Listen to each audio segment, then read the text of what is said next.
Here we'll come to order. The committee's meeting today to hear testimony on an historic American alliance with Europe. Without objection, all the members will have 5 days to submit statements, questions, extraneous materials for the record, subject to the length limitation in the rules. I'll make a brief opening statement, and then we'll proceed to the hearing. I just want to thank the witnesses and apologize for the fact we have these nasty things called roll calls, and they occur from time to time, but I think the interruptions are over, I hope. And I'd like to welcome Ranking Member Kinzinger, who's here with us, as well as Representative Cicilline, and we may be joined by other members as they interrupted schedules allow. A generation ago, the ties the United States had with European nations were valued. They were hard-earned. They were part of the American DNA, our history, our personal heritage. Like so many of us, my grandparents were Europeans who became Americans. In times of happiness, we celebrate. We renew this relationship with uniquely Americanized holidays like recently observed St. Patrick's Day, something very special to me, Columbus Day, our own version of Bastille Day. In times that are more poignant, we observed shared sacrifices and loss. Memorial Day, Veterans Day, and personal loss. My own uncle was killed defending democracy on French soil.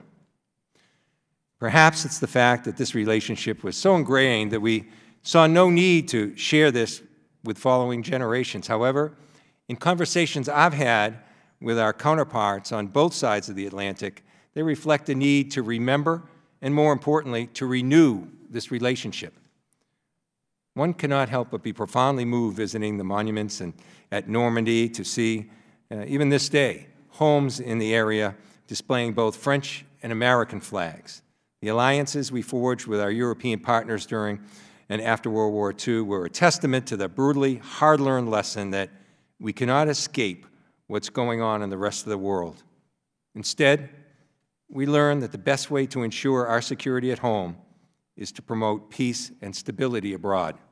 As a result, America committed to supporting a Europe that is whole, free, and at peace, and to working closely with our Western allies to define the rules and institutions that would hold nations accountable for respecting shared values and norms.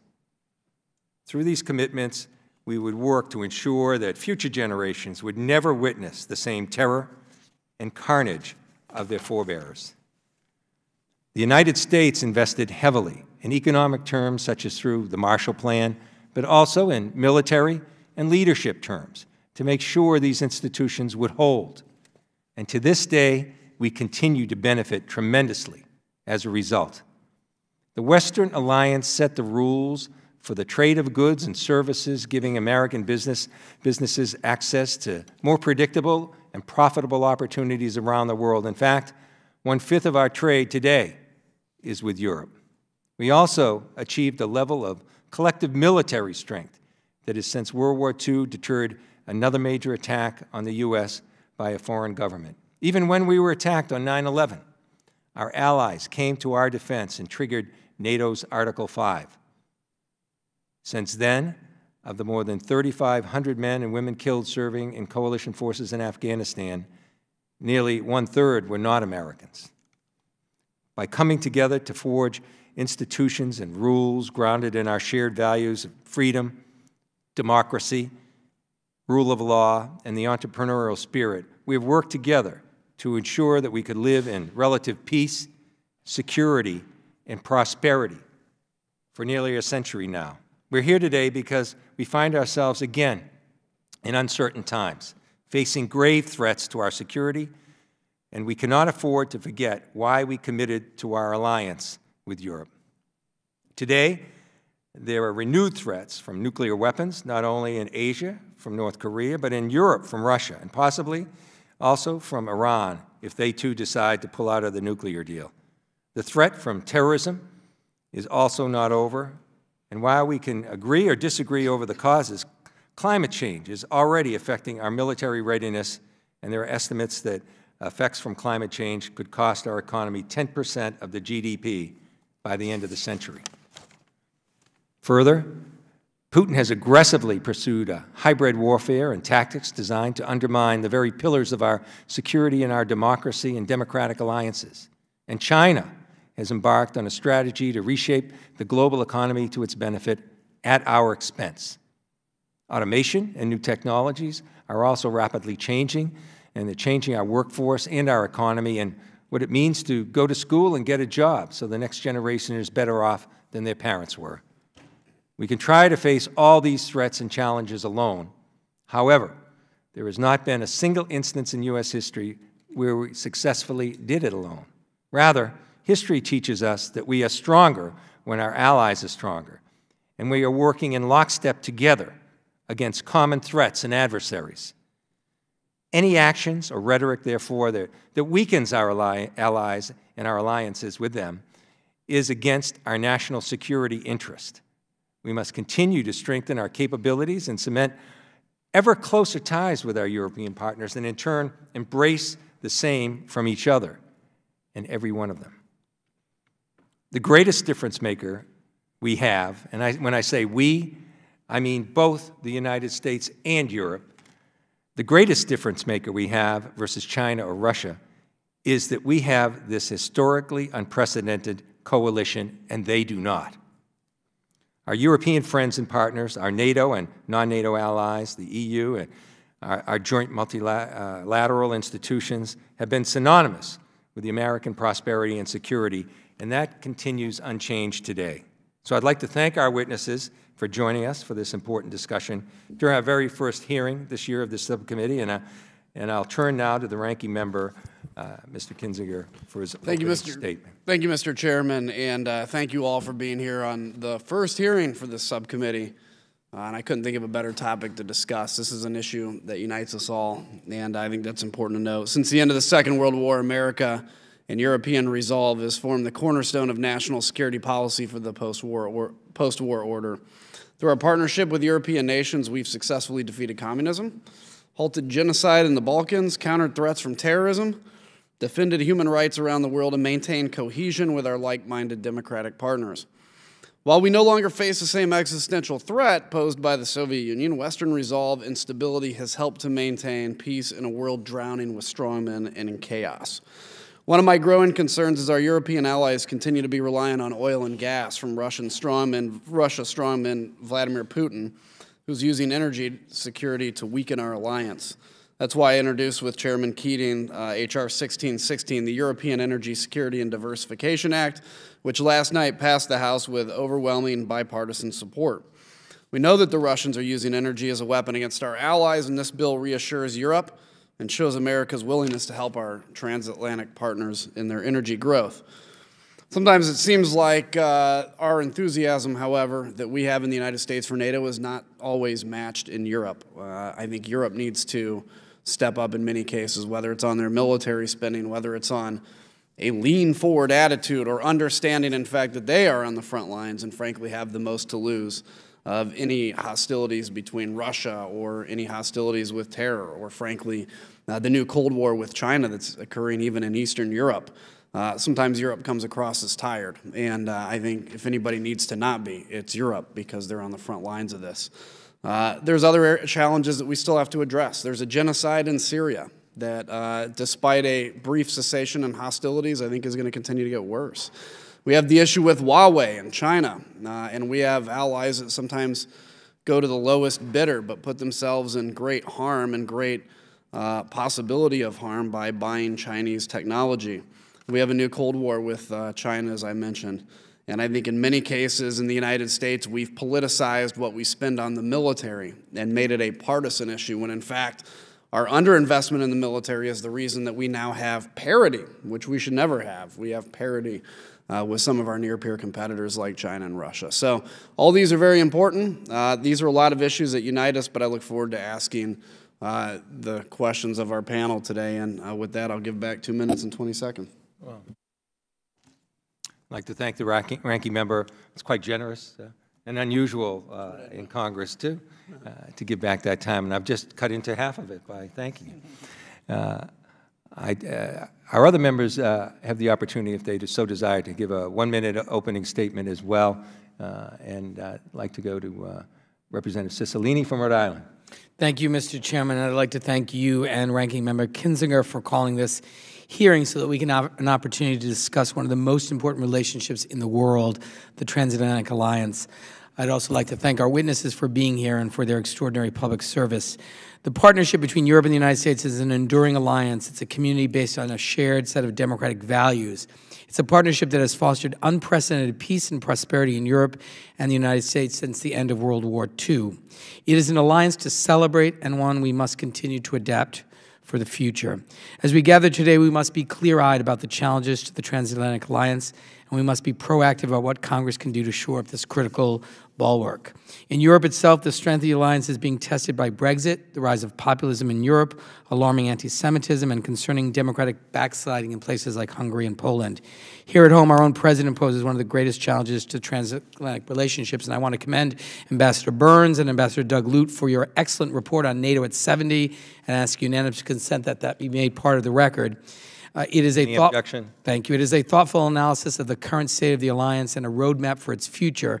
The report warns, and I quote, "President Donald Trump is regarded widely in NATO capitals as the alliance's most urgent and often most difficult problem," end quote.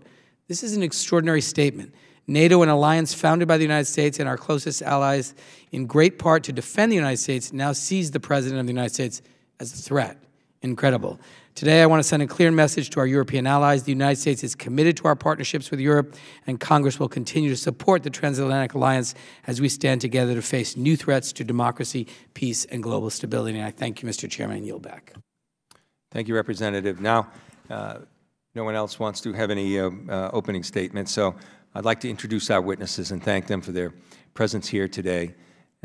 Ambassador Nicholas Burns is the Roy and Barbara Goodman Family Professor of the Practice of Diplomacy and International Relations at the Harvard Kennedy School of Government. During his distinguished career as a member of the Foreign Service, Ambassador Burns served as Undersecretary for Political Affairs at the Department of State, as well as U.S. Ambassador to NATO. Not unimportantly, he resides in Massachusetts and spends a great deal of time in the wonderful community of Westport. Ms. Christine Warmoth is the Director of the RAND International Security and Defense Policy Center. She previously served as Undersecretary of Defense for Policy at the Department of Defense, and prior to that as Deputy Undersecretary of Defense for Strategy, Plans, and Forces, Special Assistant to the President and Senior Director for Defense at the National Security Council, and Principal Deputy Assistant Secretary for Homeland Defense. Dr. Hal Brands is a Henry A. Kissinger Distinguished Professor of Global Affairs at the Johns Hopkins School for Advanced International Studies and a Senior Fellow at the Center for Strategic and Budgetary Assessments. He previously served as Special Assistant to the Secretary of Defense for Strategic Planning and as a lead writer for the Commission on the National Defense Strategy for the United States. Finally, Ms. Heather Conley is a Senior Vice President for Europe, Eurasia, and the Arctic and Director of the Europe Program at the Center for Strategic and International Studies. Previously, Ms. Conley served as Deputy Assistant Secretary at the Department of State's Bureau of European and Eurasian Affairs. We appreciate all of you for being here today and look forward to the testimony. Please limit, although we're not going to hold a clock over your head, testimony to the vicinity of 5 minutes, and without objection, any of your written statements will be made part of the record. I'll start with Ambassador Burns for his statement. Mr. Chairman, Ranking Member Kinzinger, thank you very much for the pleasure of being here. And Mr. Chairman, as you said, I'm happy to be here as one of your constituents from Westport, Massachusetts. I've submitted my testimony for the record. I just have 3 points in this short presentation. First, thank you for doing this. Thank you for focusing on what does unite us, as the ranking member said. We believe in NATO and we believe in the European Union. And if you think about it, they're the cornerstones of a democratic West. They've become that. The U.S. relationship with the European Union on economics and on political affairs and on climate change, and our NATO alliance. NATO prevailed in the Cold War. And when communism collapsed, in the words of President George H.W. Bush, who was a great transatlanticist, we found a Europe whole, free, and at peace. And that was a tremendous accomplishment for the United States. And the U.S. and the EU and Canada correspondingly created unparalleled prosperity on both sides of the Atlantic Ocean. And we learned a lot of lessons over the last 70 years. NATO's anniversary, of course, is next Thursday, April 4th of next week will be the 70th anniversary of the creation of the alliance. We learned that engagement with the world and our leadership in it strengthens the United States. And the major insight that the founders had, Truman and Eisenhower, Atchison and Dulles, Republicans and Democrats, was that to defend the United States at home, we have to be deployed overseas. We have to be in Europe, in alliance with the Europeans, and that's how we've kept the peace in great power relationships since the Second World War. That's my first point. My second point is that, much I think to everyone's regret, certainly mine, much of what we've achieved may be at risk, as President Trump has belittled and, in my view, weakened NATO, and he's branded the European Union as a foe of the United States, the first president to do that. Congressman Cicilline mentioned the report that Ambassador Doug Lute and I have just authored on NATO at 70, which we term an alliance in crisis. We say there that NATO's largest problem is that for the first time in its history, it lacks a strong, principled voice in the White House, in the American presidency. We've always had presidents, Republican and Democratic, who believe in NATO, and right now we have a president who has failed to commit clearly and unequivocally that he will back up an Article 5 scenario, an attack, a threat of attack against one of our allies. He's also failed to lead the alliance in responding to President Putin's interference in the American election in 2016 and the Dutch, French, and German elections of 2017. And I think most importantly, he's become a constant critic of the small d Democratic leaders, Angela Merkel, Emmanuel Macron, Theresa May, in Europe, while he has embraced some of the anti-democratic populist leaders like Viktor Orban in Hungary. We hope, I certainly hope, that Congress can right the balance. You did at the Munich Security Conference on a bipartisan basis. And there are bills in Congress that would reaffirm our Article 5 commitment, which I certainly believe Congress should act upon. Third and finally, this is not just yesterday's story. There was an op-ed in the Wall Street Journal this morning essentially saying NATO was a great story, but it's yesterday's story. This is about our future, because we can't preserve a democratic, united, peaceful Europe without NATO in it. We're not going to have partners to fight in the anti-ISIS coalition, which has been very successful under both President Trump and President Obama's leadership, without Europe. They're fighting with us in the Horn of Africa. They're fighting with us, as you know, in West Africa. They're important to us on climate change. As a potential partner, as we re-enter, I hope we will, the climate change agreements in the future, they're important to us on Iran.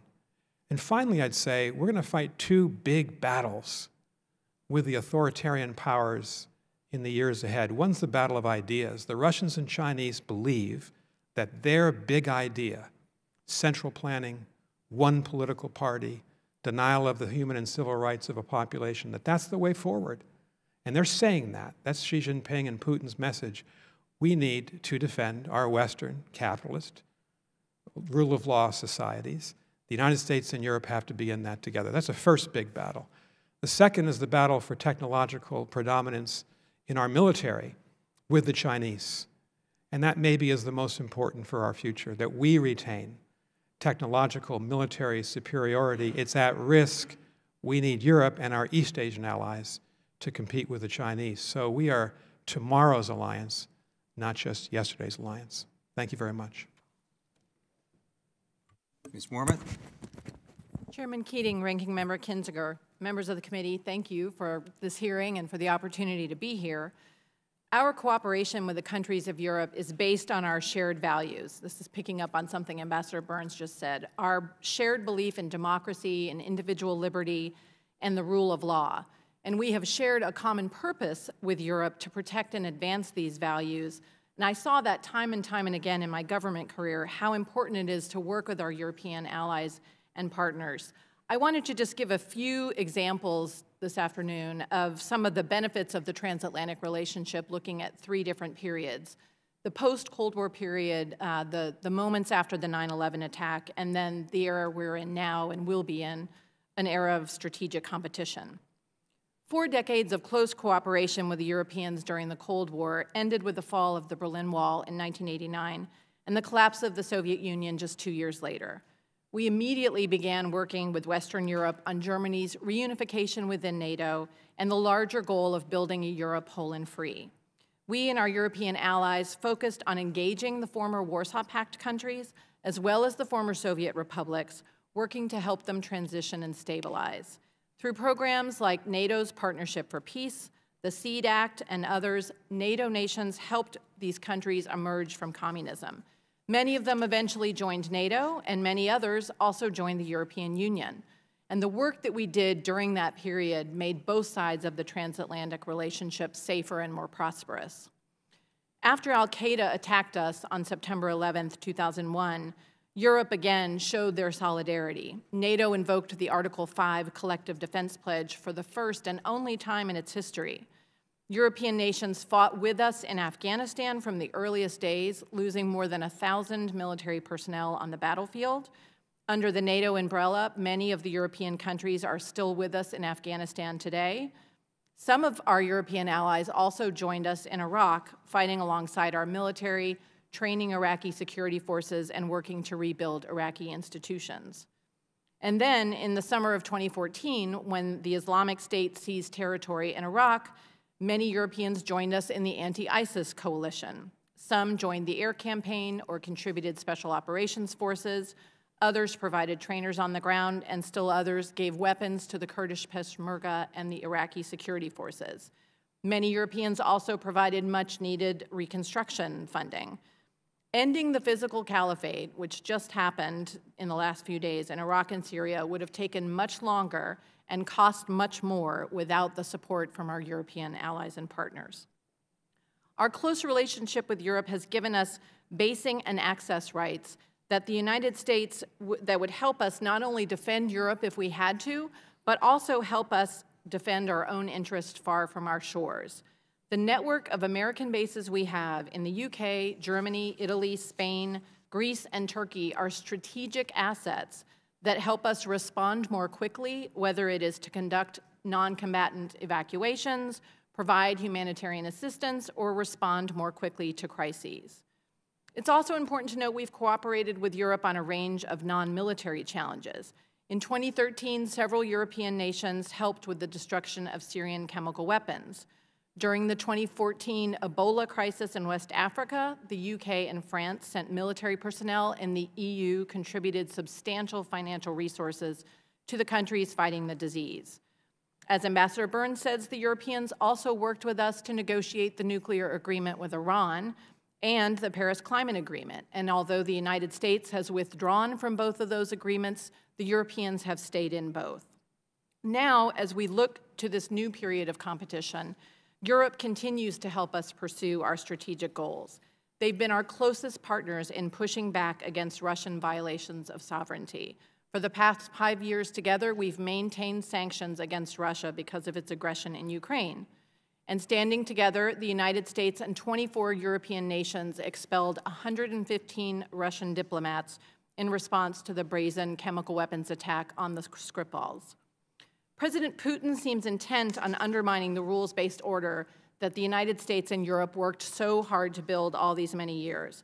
Preventing that outcome is going to require us to work closely with Europe and NATO. We've taken a number of measures already to shore up deterrence, including forward deployment of multinational battle groups in Poland and each of the Baltic states.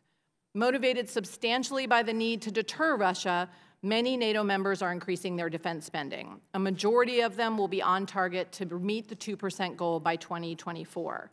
And although several European countries absolutely need to spend more on defense, the increasingly fraught debate over burden sharing runs the risk of overshadowing the many benefits of the transatlantic relationship. I would just close it by saying, looking ahead, the rise of China will likely be the most important geopolitical challenge for the foreseeable future. Our principal advantage in that competition, as the chairman has said, are our alliances with Asia and Europe, and it's one we can't afford to jettison. So just as we've worked together on security in Europe, we need to work closely with Europe today to form common political, economic, and security approaches to China. Thank you. Thank you, Ms. Warmoth. Dr. Brands? Mr. Chairman, Ranking Member Kinzinger, distinguished members, thank you for having me. I'll jump right in the interest of brevity. So the modern transatlantic relationship anchored by NATO emerged after World War II during the early Cold War, and the creation of NATO in particular marked a historic departure in U.S. policy that was rooted in a threefold logic. It reflected a realization that America had a profound interest in shaping a favorable balance of power in Europe, and that persistent U.S. diplomatic and military engagement was the only way of doing so. It reflected the idea that only a U.S. security guarantee could provide the reassurance necessary to generate economic recovery and prosperity and protect democratic institutions in Europe. And finally, the U.S. commitment was meant to suppress historical rivalries between Germany and its neighbors and thereby facilitate European economic and political integration. Over the subsequent decades, the U.S. role within NATO and the alliance itself have evolved considerably, but for generations, that relationship has produced a range of critical benefits, not just abstract global benefits, but concrete benefits for the United States. First, NATO has significantly increased America's military punching power. During the Cold War, European forces were vital to maintaining something like a balance of power vis-a-vis the Warsaw Pact. Since the Cold War, NATO countries have made significant contributions to every major U.S. military intervention. America almost never goes to war alone, and a key reason for that is that it can draw on the support of European allies. For decades, the U.S. relationship with NATO has also provided access to bases, logistical facilities, and strategic real estate that make it far easier to project American power. Second, the relationship with NATO provides geostrategic influence and global stability. NATO binds some of the richest countries in the world to the United States. It thereby helps us maintain a significant overbalance of power vis-a-vis any competitor. NATO has deterred aggressive states that might be attempted to destabilize Europe or the broader international system. It has tamped down European instability by making it virtually unthinkable that war could occur between NATO members. NATO also acts as an impediment to nuclear proliferation by convincing historically insecure countries, such as Germany and Poland, that they do not need the world's absolute weapon. Third, NATO enhances U.S. diplomatic leverage. Put bluntly, Europeans have to listen to us on European and global issues because the United States plays the leading role in NATO, and that makes it the central player in European defense. The United States has also used NATO and its institutional structures as vehicles for deep cooperation on counterterrorism, counterproliferation, counterpiracy, and other challenges. Fourth, the relationship with NATO provides economic benefits. For decades, U.S. diplomats and trade negotiators have used the security leverage provided by its NATO commitments to extract more favorable terms in bilateral economic agreements. More broadly, NATO and other U.S. alliances sustain a climate of stability in which trade and free enterprise can flourish, thereby bolstering U.S. and global prosperity. Finally, the relationship with NATO provides political legitimacy. Formal alliances like NATO provide greater international legitimacy for the use of force, especially in cases such as the Kosovo conflict, when we cannot secure a UN Security Council resolution. Allied support also enhances the perceived legitimacy of military action at home. For all these reasons, maintaining a strong transatlantic relationship is critical to U.S. interests. There are, of course, challenges that are currently testing the U.S.-NATO relationship, just as there have always been such challenges. I discussed those challenges at greater length in my written statement, but just a short list would include building a stronger and more credible deterrent against Russian aggression in Eastern Europe, ensuring that key allies such as Germany are making necessary military investments, adapting the alliance to confront unconventional threats like political warfare and economic coercion, reconciling NATO's collective defense mission with its out-of-area responsibilities, confronting growing political illiberalism within parts of the alliance, and most importantly, reversing the erosion of U.S. credibility within the alliance as a result of statements questioning America's Article 5 commitment. The seriousness of these challenges should not be understated, but I believe that the transatlantic relationship can overcome them, just as it has overcome even greater challenges before, so long as the United States continues to provide the leadership that's proved so important for the past 7 decades. And if anything, I think the relevance of NATO to American strategy is increasing today, not simply because of the Russian threat, but because it is hard to imagine any effective strategy for dealing with an autocratic, assertive China that doesn't include deep cooperation between America and its closest democratic allies in Europe. Thank you. Ms. Conley. Thank you, Chairman Keating, Ranking Member Kissinger, members of this committee. What a privilege it is to be your kickoff hearing. Thank you so much. And let me just say thank you for the kind invitation to NATO Secretary General Jens Stoltenberg to speak at a joint session of Congress next week. That sends such an important message, so thank you for that leadership. 70 years ago, the United States knew who we were, what we stood for, and what we needed to do to safeguard freedom. We were the good guys. We stood for freedom. We were those can-do Americans, said with equal parts envy and exasperation by our allies. America's greatest generation, having fought twice in Europe in the span of 28 years, understood the extraordinarily high cost of freedom and the scourge of nationalism and hatred. To honor that American sacrifice from 2 world wars, that generation of leaders knew that European stability was essential to ensure America's security, exactly as you said, Chairman Keating. And it understood that strong alliances win wars against aggressors, then and now. As I was preparing for this oral statement, I looked under my computer keyboard, and I keep a copy of Senator John McCain's farewell message to the Munich Security Conference last year, which Mrs. McCain read. And it inspired me, and I just want to offer this quote to you from Senator McCain. "Together with our allies, we kept faith with those on the other side of the walls that divided the oppressed from the free. We were confident that they wanted the same things we did: freedom, equal justice, the rule of law, a fair chance to prosper by their own industry and talents. This is our greatest inheritance, and it did not happen by accident." Today, I would argue we are having a tough time answering the question of who we are and what we stand for. We are tired of spending funds overseas that are so urgently needed at home. We are frustrated and burdened by the yoke of leadership. We want others to shoulder that burden. And sometimes we appear as victims that other countries are taking advantage of. Congressman Kissinger, you noted how weak our allies are acting right now. They're very divided. They're having a hard time resisting China's economic strength. I would argue Russia's malign influence. We cannot take America's greatest foreign and security policy success, Europe, for granted. We need to engage them. We need to work with them. We need to push them very hard, but that requires deep American diplomatic, economic, and security engagement. But I leave you with this final thought. This discussion is really not about our allies. It is about who we are and what we stand for in the future. This anniversary gives us an opportunity to put forward the hard-fought wisdom, values, principles, and knowledge of previous American generations, but we must bring it forward to a new generation. I have to convince my young daughters why NATO is as important to them as it is to me. As representatives of the American people, you must do this. As former officials that are sitting on this witness table, we must do our part as well. This is our greatest inheritance, and we must fight every day to preserve it and strengthen it. Thank you. Well, thank you, Ms. Conley, and thank all the witnesses. In a very short period of time, I think you capsulized what this hearing is about. And I, too, had the privilege of going to the Munich Security Conference as part of the CODEL led by Senator McCain. What an experience that is, trust me, in every respect. But his patriotism, his love of this country, his understanding of the role of our country, and an understanding of the alliance that we're talking about was as deep as any person I had ever met in my life, and he will be missed.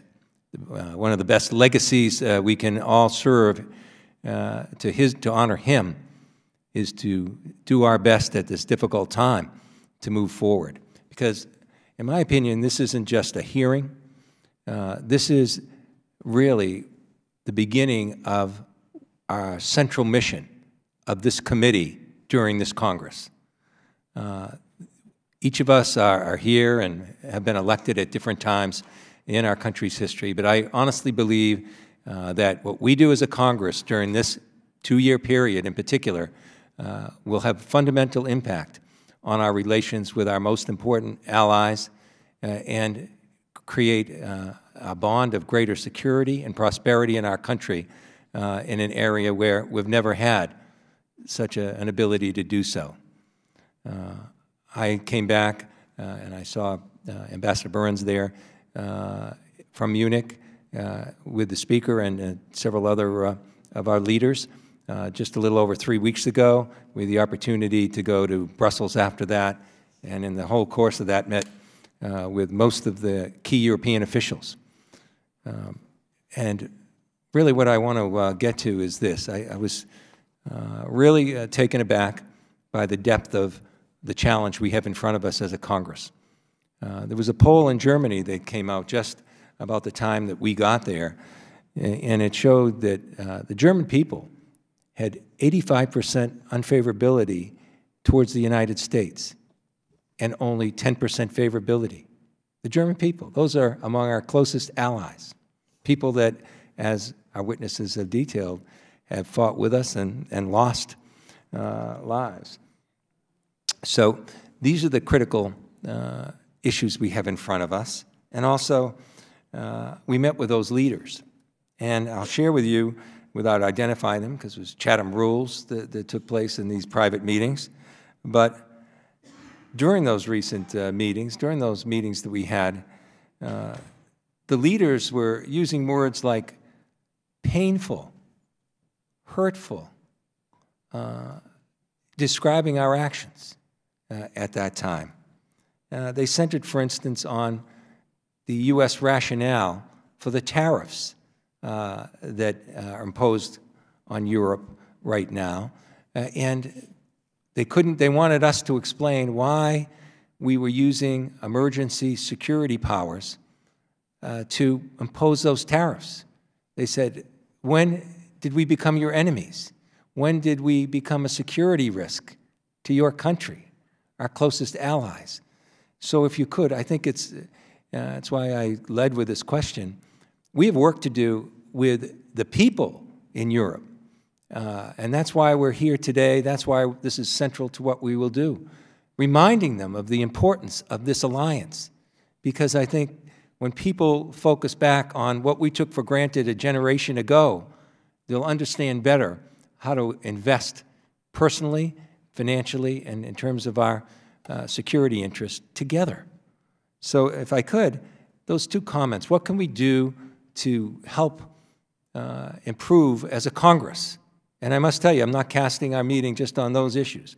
I've been to many CODELs traveling as members of Congress. I can't recall a time that I felt as appreciated with us being there as members of Congress as we did during that period. And that's encouraging. But what can we do? Because the people that will be making decisions, and there's elections coming this spring, will be guided by their own constituencies.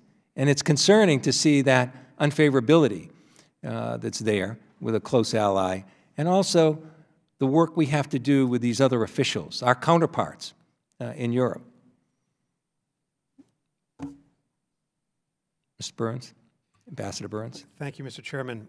I would just say this, politics is a two-way street. Relations across the Atlantic are a two-way street. I think there are things that we need to do and they need to do.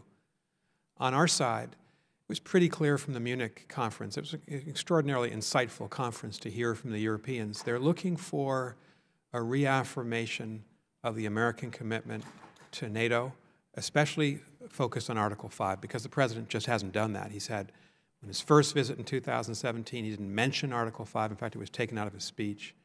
And then last summer, on the day of the summit with President Putin in Helsinki, he was highly ambivalent about whether he would respond to an attack on Montenegro, a country that was attacked politically, attempted coup by the Russians 2 years ago. And the second thing that we need to do is reaffirm our relationship with the European Union.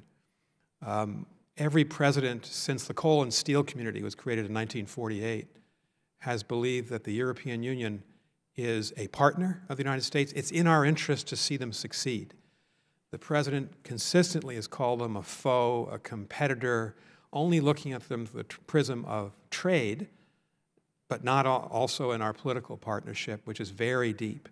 I think on their side of the ledger, and here the ranking member, I thought, made a very productive statement, we have to push the Europeans as well, as we always have.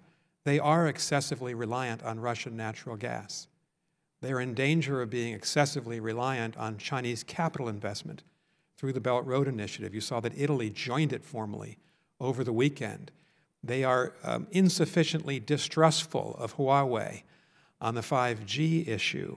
And so I do think we have a right and an obligation in a two-way street relationship to push back. And the one that I feel most strongly about is German defense spending. It's the largest and most successful economy. They have a surplus. And yet the Bundestag reported out last week a budget that will not get them to 2% by 2024, which is a target. They may barely get to 1.5%. President Trump's right to push them.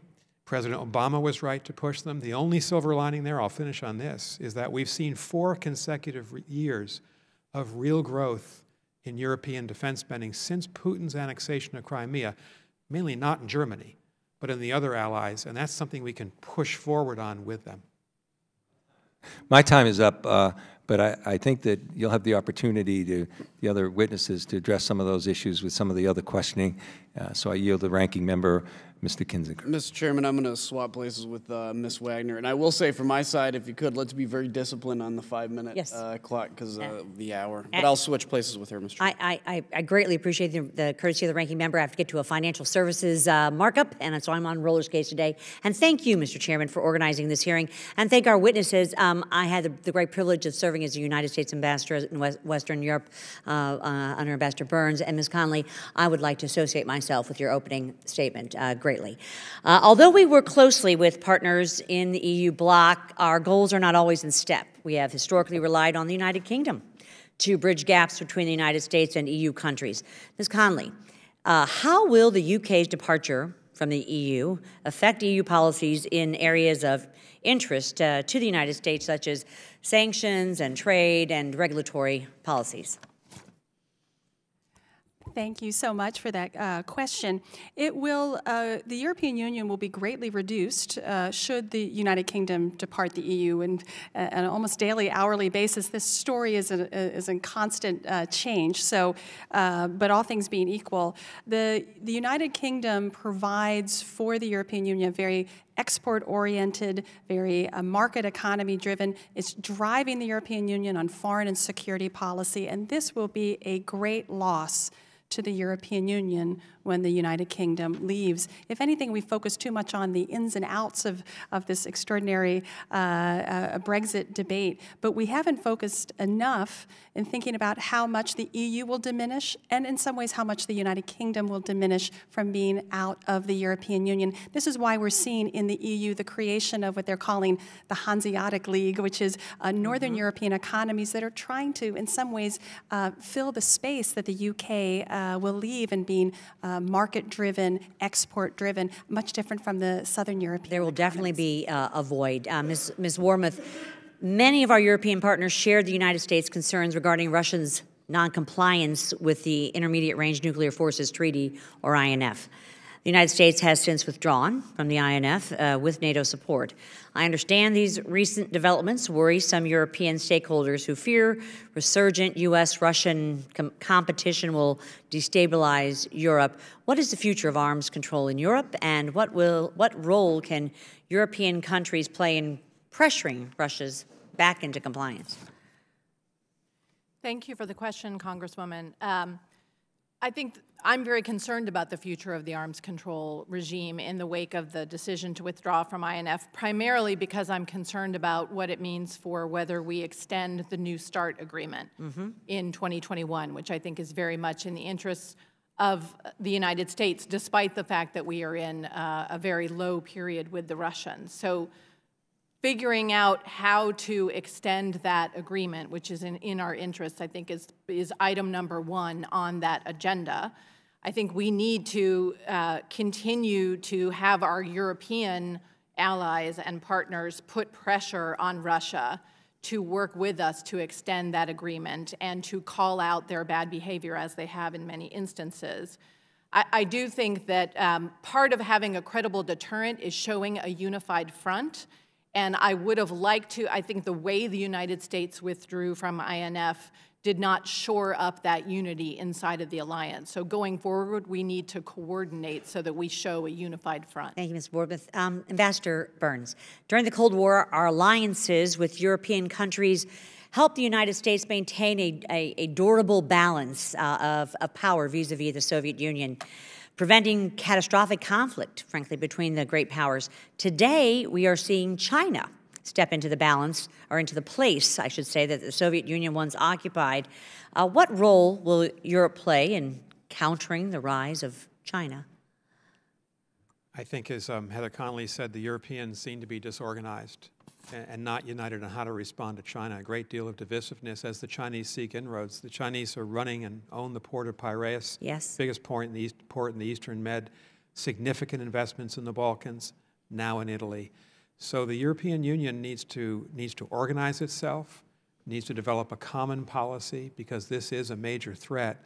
And they understand that the military advantage that the United States has had since the Second World War will be at risk if in AI, machine learning, quantum computing, biotechnology, our government does not have the ability to keep up with the Chinese in the technological arms race. Europe's got to be part of that. Their labs, their tech companies, their research universities have to be with us and united in that. So I think that on a NATO basis, China has become an issue. And in Ambassador Lutz's report that I did with him, that's one of our recommendations. We have to think about China as a threat. General, I would close on this, Congresswoman. General Milley said this morning, when he testified up here on the Hill, that he felt that Russia was still the great existential threat. I think we're facing two big authoritarian threats in Europe. I agree. Mr. Chair, my time has expired. Again, I thank the ranking member for his courtesy. Well, thank you, Representative. Thanks for bringing that point across, because one of the highest-ranking members of the EU that we had private conversations with said, if we're in the course we are now, and we could look back 30 years from the future, we would find out by far the greatest threat is China and their activities. I yield to Mr. Cicilline, who I understand might yield his position in time. My position, not my time. I thank my friend and the colleague from Rhode Island for yielding his time. I have another subcommittee that is going on. We have an all-star with a group of testifiers today, and I want to thank you all for your service to our country and your efforts there. Chairman Keating, I want to commend you for this efforts. I do agree that we are in a transitional time in world history, and I think this subcommittee will and can, if we do, play an important role in a combination with our allies in Europe in being, in essence, the glue that reaffirms, as we stated earlier, the importance of this transatlantic relationship. 70 years of this history is the longest peacetime period in Europe in over 1,000 years. I am certain that the majority of Americans, certainly the majority of Europeans, do not think about that. Probably a majority of them don't even know that. That these institutions that we've helped create, from NATO to the other efforts with the European Union and the stabilization of that, the World Trade Organization, the list goes on. These are things we did not just for Europe, we did it for ourselves. Countries do what's in their own interest. And this peace dividend that has resulted in this 70-year transatlantic partnership must be reaffirmed. So let me ask you a few questions here, and I just want to go quickly through it because of time. Ambassador Burns, do you view the European Union as our adversary? No, they're our partner strategically.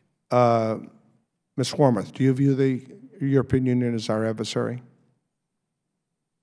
No, I would affiliate myself with Ambassador Burns's view. Yes, and Ms. Connolly? Absolutely not. The European Union is our great partner. And Hal Brands? The European Union has provided the political and economic cohesion to go along with NATO's military cohesion. Right. And I think that some of the comments made here earlier, certainly there are wealthy countries in Europe that should do more in terms of their commitment. Germany being one of them. And we need to continue to push them as the previous administrations have done. But there's constructive ways that you can do that. And I know the chairman here and I, as chairman of the Transatlantic Legislators Dialogue, are committed to doing just that. But I think, and I'm looking for the four of you to give us some thoughts and suggestions on how, at this transitional time in history, we can use these institutions, these committees, these efforts with the NATO PA and the Transatlantic Policy Network to be this glue that reaffirms that America still cares. Because the comments that Chairman Keating made when I was at Brussels last month with him and others, these are questions that our European friends are asking. Where is America? And they are dealing with the same challenges that we are: populism, extremism, fear from immigration, racism, bigotry, anti-Semitism that not only is raising its head here, but in Europe as well. So what suggestions would you have in terms of using our legislative tools with our partners in Europe over the next 2 years? Ambassador Burns, you want to begin quickly? I would just say that Congress has a real opportunity here. If the administration is not willing to work with the Europeans on refugees or climate or Iran, and there's a question about whether or not the Trump administration actually sees the EU as a strategic partner, Congress can step forward. And these legislative exchanges I think it's been very clear. The administration sees these relationships as transactional and doesn't really believe in multi-national partnerships. Clearly, that's what they've exhibited. It's just a different view. And it's jarring, I think, for this partnership. 30 years ago, the Berlin Wall fell. These are really historical things, if you think about it. And it's due in part to the success of this partnership, I believe. Other comments? Yes. I would just add, I think obviously visiting often, traveling, speaking out, making sure that they're hearing other voices of support. I would also encourage you to think about how your district and the states can work more collaboratively with Europe, the sister city partnerships, the economic relationships. If this cannot be a top-down approach, we have to stabilize and maintain it. Really energize your constituents to reach out, the economic ties that bind, and continue to send that strong message of support. And working with AmCham, there's also the private and the public sector, there's NGOs, there's a lot of things that are tools, Mr. Chairman, that I think we need to employ with our European colleagues as well. My time's run out, but I don't know if any of you care to comment. In 2013, the equivalent of the Joint Chiefs of Staff of Russia, General Warmoth, talked about a policy using democratic institutions, elections, to undermine the European Union and the U.S. as an economic force and as a military force to play on those divisions. I think he's done a pretty good job so far with their limited hand. If I could, perhaps that could be answered in the course of the other questioning too. If you could filter that in, it'd be appreciated. Thank you, Representative. Thank you. I now call on Ranking Member Kinzinger. Thank you, Mr. Chairman, and thanks for enforcing the 5 minutes, because I know a lot of us have stuff to do this afternoon. Let me just say again, all of you, I appreciate you being here. I think this is a fantastic hearing. I think there's a lot that unifies us. I've heard a few shots kind of coming from the other side about the administration, and let me be clear, I think the administration appreciates Europe and sees Europe as a friend. I think the administration appreciates NATO and sees NATO as a friend, but sometimes Europe and NATO don't like being called out when they're not doing what they need to do. And I mean, it's a reality. Back post-World War II, you know, Europe was in a position where they needed the United States basically to provide a whole lot. And there was a lot of benefit to us. Now we're in a position where we have a lot of very strong countries and we all have to rely on each other for a security situation. I think it's important to note that we get as much out of NATO as NATO gets out of us. So I think it's important, you know, this isn't just a United States doing a favor for Europe situation. But that said, the fact that we all kind of have something to play, I don't think there's anything wrong with calling out Europe when they're falling short in those areas. And I think looking at the issue with Russia, As the chairman mentioned, others mentioned, Russia is a huge problem. We see it in our own hemisphere as we get reports that Russia has landed troops in Venezuela, a socialist nation that is failing its people, that are starving to death, and Russia once again appears to be using its military, as it did in Syria, to hold a terrible person in power because it benefits them in power.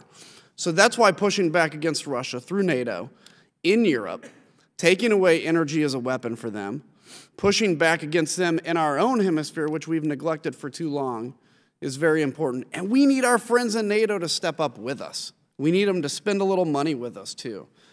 Ms. Conley, I want to touch on Germany with you, and I want to ask you a question.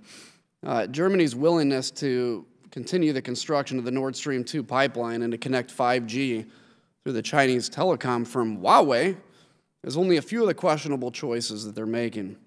What does it say about the strength of the U.S.-European alliance when Germany, the largest economy in Europe, is taking actions that are counterproductive to our joint security interests? Thank you, Congressman. That's exactly what we do. We work on tough problems. The challenge is Nord Stream 2 follows Nord Stream 1, and we should have been much stronger on Nord Stream 1. I think there is an awareness in the German government that they cannot proceed as how they wanted to. Chancellor Merkel has said that she wants to ensure that Ukraine does have gas transit before the end of this. But you're absolutely right. This is where we have to roll up our sleeves and work very closely with them, not scream at them through ambassadors, but work constructively with them. They respond to a parliament. They're just like our system. They can't demand change. We let this go on for too long. I would argue we have been sort of in a benign neglect phase for over a decade. We are very transactional. We asked one thing and then we'll come back and ask for another. We don't engage in a sustained way. If we're concerned about Nord Stream 2, we better be as concerned about Turk Stream, because Turk Stream is a reconstituted South Stream. So we have to look at this very holistically. The 5G issue, you're absolutely right. Europe is falling very far behind in IT infrastructure. They know that. And what they're trying to do is make sure the U.S. companies are affected to try to level the playing field. We have to join with them, and if we don't join with them, they will be very susceptible to our adversaries' open. Yeah, I agree. And this has been an issue that has come under Republican and Democratic administrations prior. We have let this kind of relationship sleep. We have basically said, okay, the fact that NATO exists is enough, and we have not taken into account these creeping problems that we're now having to deal with head on. But I think we need to be careful to not assume that when we take on these problems head on that atrophied for so long under us, that is not disappreciating NATO or hating Europe, or we're finding them as competitors. This is us saying, look, the future of the United States and the future of Europe is relying on this. Let me just ask you, in only the 30 seconds left, Germany continues to be the member that does the most to stifle NATO growth. Year in and year out, they're near the bottom of defense spending. Why does Germany continue to be such a problem when it comes to defense spending and reaching the 2% GDP target? And I gave you 18 seconds, so you can top line it and figure the rest later. So I am deeply concerned not only in the state of the Bundeswehr and the lack of functional capabilities in the maritime as well as in their air and land power, but please understand we are talking about different scales of economy. So you talk about the German economy, it's not the Estonian economy. So we put this marker at 2%. We've put ourselves into this corner where we benchmark at 2%. You can spend 2% to defend against another NATO ally, which is the Greek posture, or we can have allies that have capabilities that the U.S. can use. So it'd be good if Germany had one of those. So, well, Germany absolutely has to increase their defense spending, and we have to work very closely with them on Bundeswehr reform. But the Germans are also the lead framework nation in Lithuania and the NATO battalion. They are contributing, but we have to work much harder and hold them to account. I agree with you. I think we all agree. With that, I'm going to yield back just because of time. Thank you very much. Good. Thank you. Now I'd like to recognize the very patient representative from Rhode Island, Mr. Cicilline. Thank you, Mr. Chairman. Thank you again to our witnesses for your really helpful testimony. Ambassador Burns, I want to start with you. You, as I mentioned in my opening statement, you referred to the challenges faced by NATO at 70, particularly as it relates to the failure or absence of leadership from the U.S. president and how unusual a circumstance that is.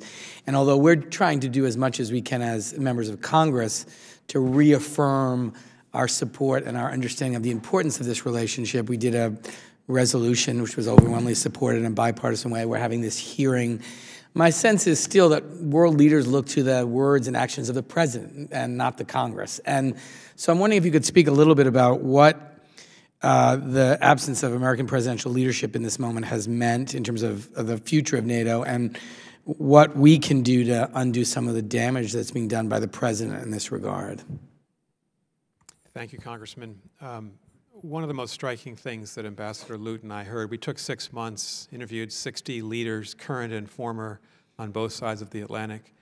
One of the most striking things was that a lot of Europeans said there could not be next week a head of government summit here in Washington to celebrate the 70th anniversary because the European leaders and some of the Americans were not quite sure if President Trump would blow up the summit with a rhetorical attack on NATO the way he did the last 2 NATO summits in 2018 and 2017. That's a sad reflection.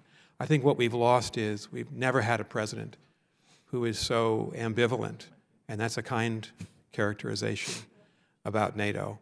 Article 5 is the key. A lot of people have been saying, watch what the administration does, not what it says. But for deterrence to work, your words have to be clear, and they have to be credible, and they have to be firm. And if you backslide on Article 5, that does give an opening to an adversary like Vladimir Putin.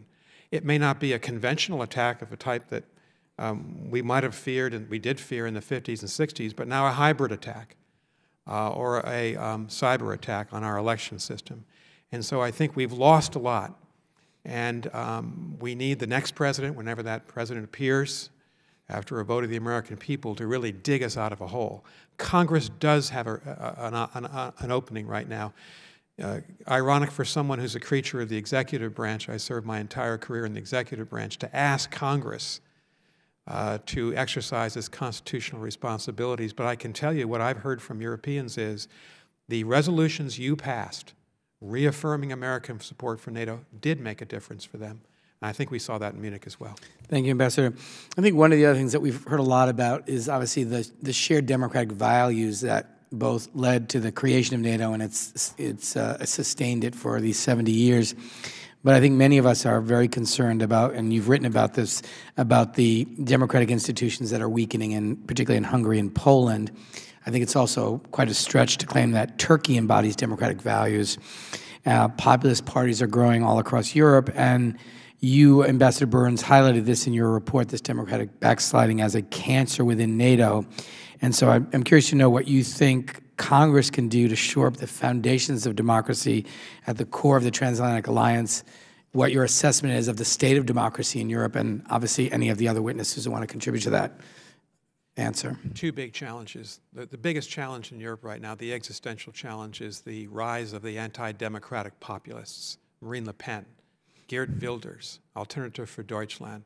They're contesting the European parliamentary elections. They may, unfortunately, do well in them this spring. Very important for the United States to be on the right side of that issue.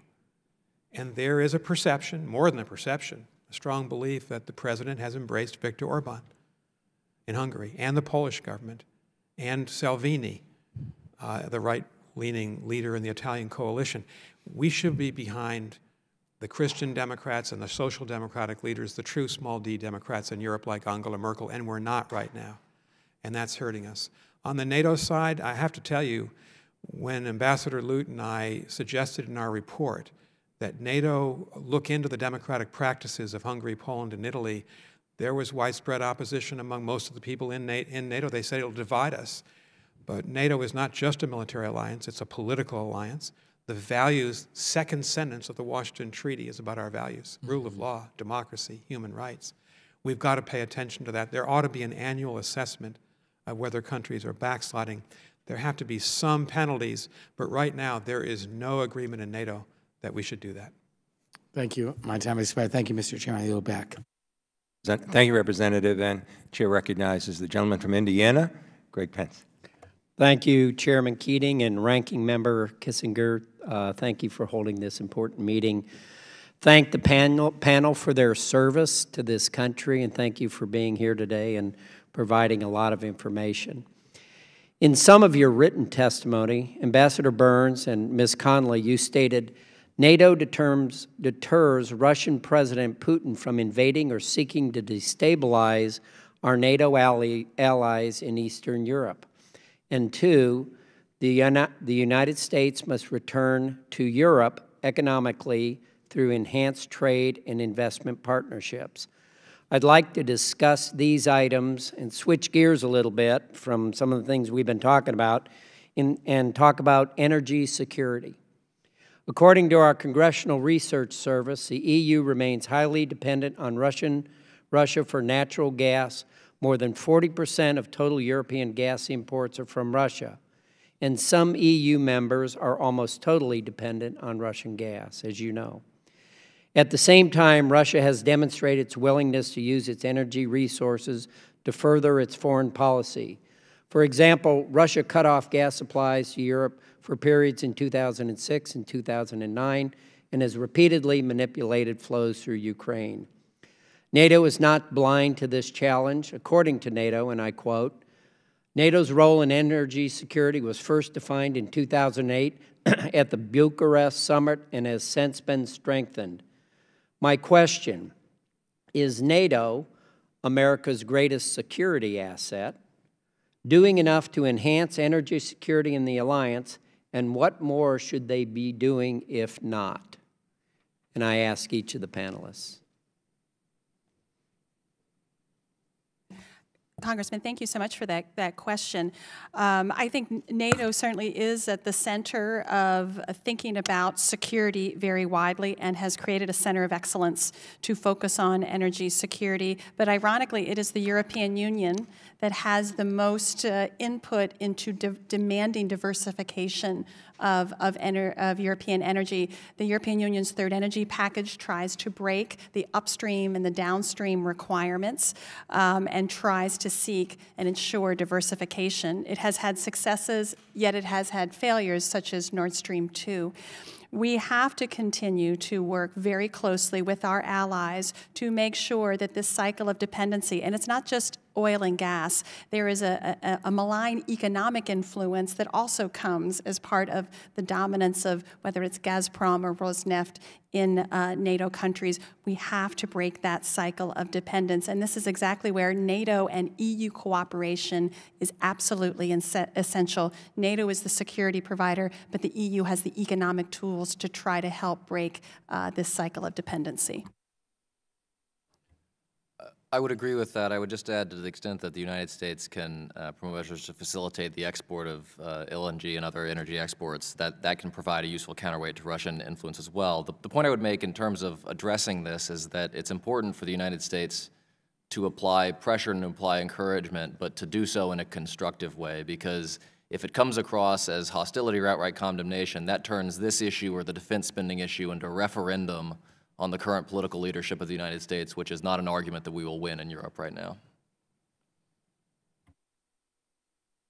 And just to amplify that, I think part of the, I very much agree with what Ms. Connolly said about Germany and its need to step forward in the area of defense. But unfortunately, I think because so much of the German government feels like they've been singled out by the current administration, they're letting that color their decisions. And it almost feels as if part of deciding not to spend as much on defense is a reflection of feeling like they've been singled out unfairly. And so I think we really need to get to a place where we're pushing the Europeans, as the ranking member said, but we're doing that against the backdrop of the complete understanding of the positive relationship that we have and how much our European allies bring to the table. I think without grounding those hard conversations in that backdrop, it's very easy to have those conversations be unconstructive.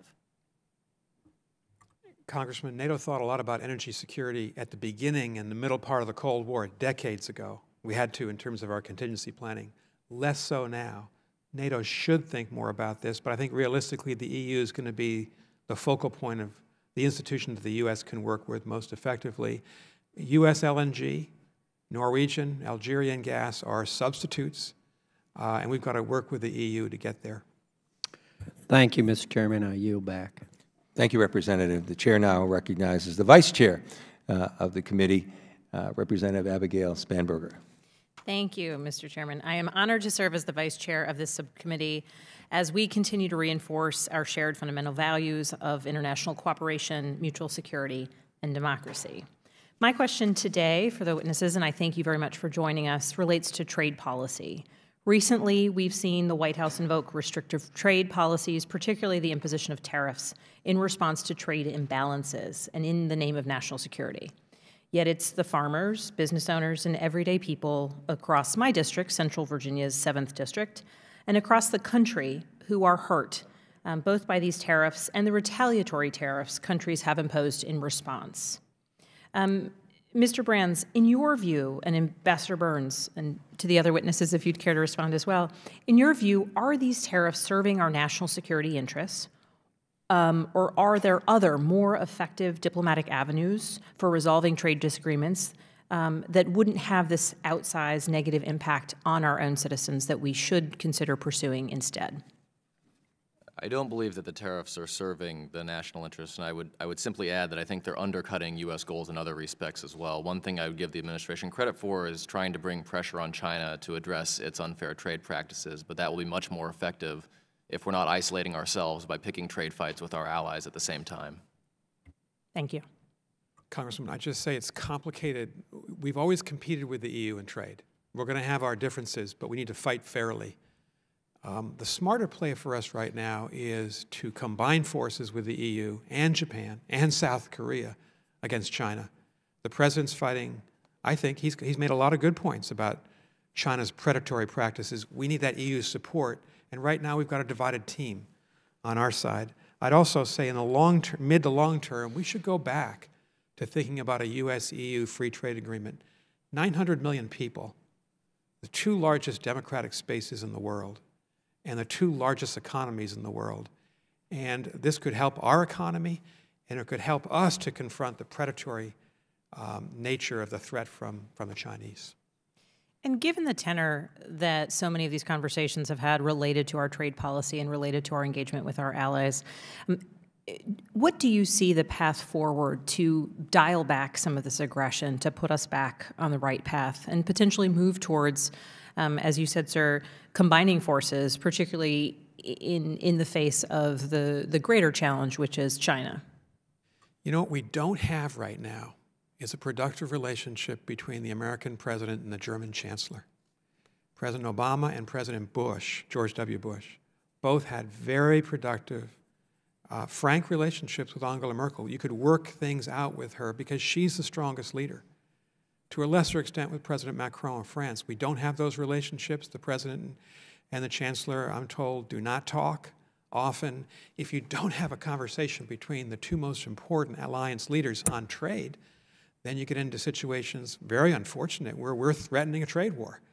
And I think a lot of people fear when the U.S.-China trade war ends that the president's going to go after the EU for a next trade war, and that's going to hurt everything that I think the 4 of us have talked about this morning. It's going to have an impact on the military and political issues as well. Thank you. I would just add, Congresswoman, that we do, like in the other areas, we do have very big differences with the European Union on a whole range of trade issues, from data privacy and protection and agriculture. We can't shy away from those. We have to dig into those. But placing tariffs on steel, aluminum, threatening tariffs on auto parts, we're self-harming ourselves.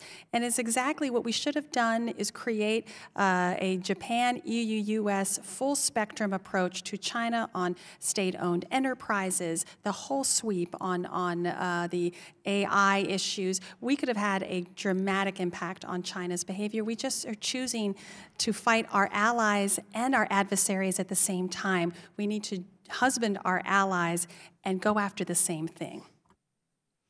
Thank you very much for your time today, and I really appreciated your comment about fighting our allies and our adversaries at the same time. I think that's counterproductive, and I thank you for your comments this afternoon. I yield back. Thank you, Representative, and thank you for that line of questioning, because as a person in the last Congress that co-founded the then-called TTIP caucus, there's no question, and I reached a great reception, as a matter of fact, when we brought this up when we were in Europe just recently, that if we work together, even if we're not successful in standardizing even the majority of products we have, we'll have half of the world's GDP.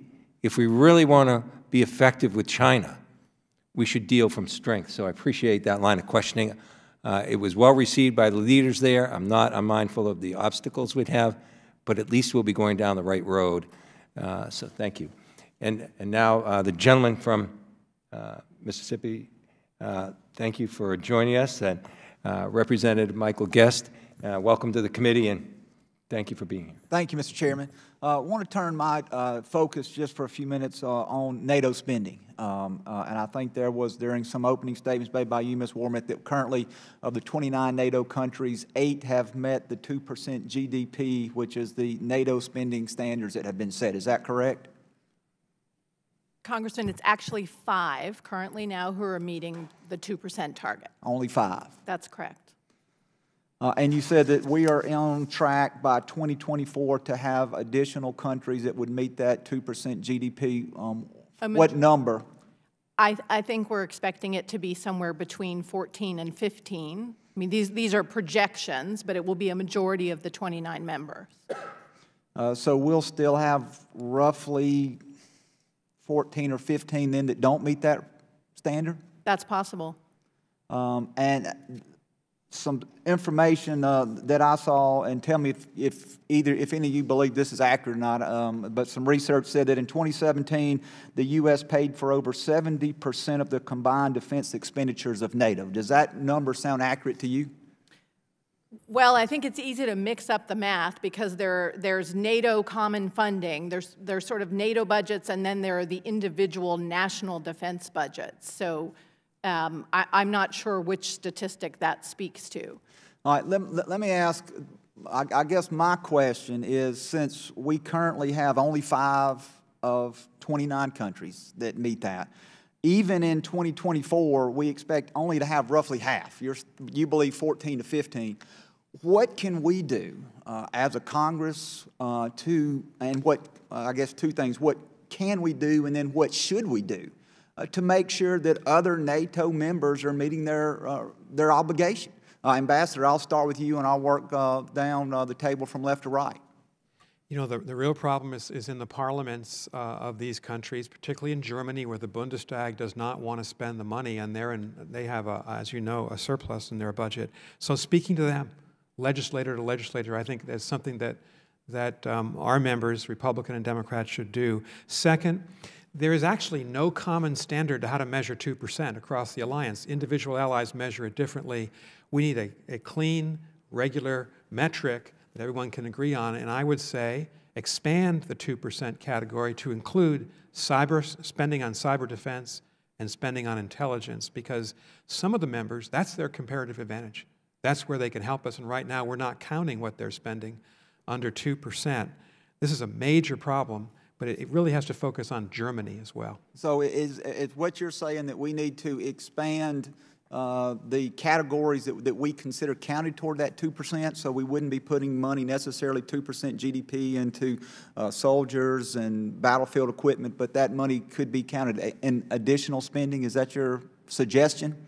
That is a suggestion that Ambassador Lute and I made in our recent report, and it is striking to know that there is not a common assessment of how this is all measured. Some countries include pensions for military veterans, and some countries do not, for instance. But cyber and intelligence, that's very important to counter the Russian threat, which is the most pernicious threat to NATO now. Ms. Warmoth, do you have any suggestion what we can do to get the majority and ultimately all of the countries to that 2% GDP amount? I do, Congressman. I think first we have to continue to speak constructively and do the hard work and have the hard conversations with our NATO allies about the importance of meeting that target. The projection today is that by 2024, a majority of the 29 will get there, but we still have time, and we can work with those countries to get more of them closer to the target. And again, that I think means having those difficult conversations against a backdrop of recognizing that we are all in this together. Another point I would make is that 2% is about the input. What's as important, if not more important, is the output. What are we buying with that?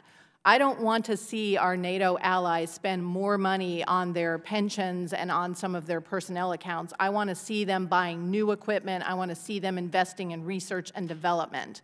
And I would say the NATO countries are doing better. Part of the Wales Defense Investment Pledge was to have 20% of their defense budgets go to new equipment and R&D, and several members are reaching that target. So I think we need to be focusing on have those hard conversations and have conversations about what they're buying and making sure what they're buying is useful for the alliance and for deterring Russia and dealing with the range of other challenges NATO faces. Dr. Brands, do you have any suggestions? I would endorse all of this. I would just say single out the high performers for praise and recognition. And then finally, I know I'm about over time, but Ms. Conley, I'll give you a chance to answer the question. Yes, thank you. And I think just to pull on Dr. Brands, I mean, we need to do more with those allies that are contributing more. More for more is how I would put it. Also appreciate that our allies provide host nation support in the basing, and that's a contribution. Many times when the U.S. invests in European security, there is a rebate. NATO plays through its common funds, reimburses the alliance. So it's not as clear and simple, but you're absolutely right. Every leader at the Wales Summit made a commitment to 2% to 2024. Now, like this Congress, they could not make a commitment of funding to 2024. They are democratically elected, but the trajectory has to be there. The capabilities have to be there. The message has been received, but boy, we have to keep their feet to the fire and accept no excuses. Thank you. Mr. Chairman, I apologize for going over, and I yield back. As we conclude, I just want to institute quickly a second round, but make it more of a lightning round. I don't know if you have planes to catch or what your transportation issues might be, but there's a couple of issues just for a brief comment, and I'll also give my colleagues any chance to put those questions in the queue as well. But we haven't touched about Turkey and the S-400, especially from its NATO implications. This is very serious. I didn't want this hearing to go by without bringing up that issue because I do think it presents a very grave threat to our alliance if this continues. So if you could comment on Turkey and the possible S-400 purchases from Russia. Chairman, I'm very concerned about the Turkish decision to acquire the S-400, and so concerned that I think, frankly, we're in a position where we need to reconsider going forward with the F-35s to Turkey. We can't have our planes essentially plugging in to an adversary's air defense system. So we've been having this conversation with Turkey for some years now, but it feels like we're at the tipping point. But I certainly wouldn't be comfortable going forward with the F-35s. I agree with Secretary Warmoth. The recent statements by Chairman Dunford and Supreme Allied Commander Scaparrotti, I think, have been straight on target, and that is we cannot integrate this system into our alliance.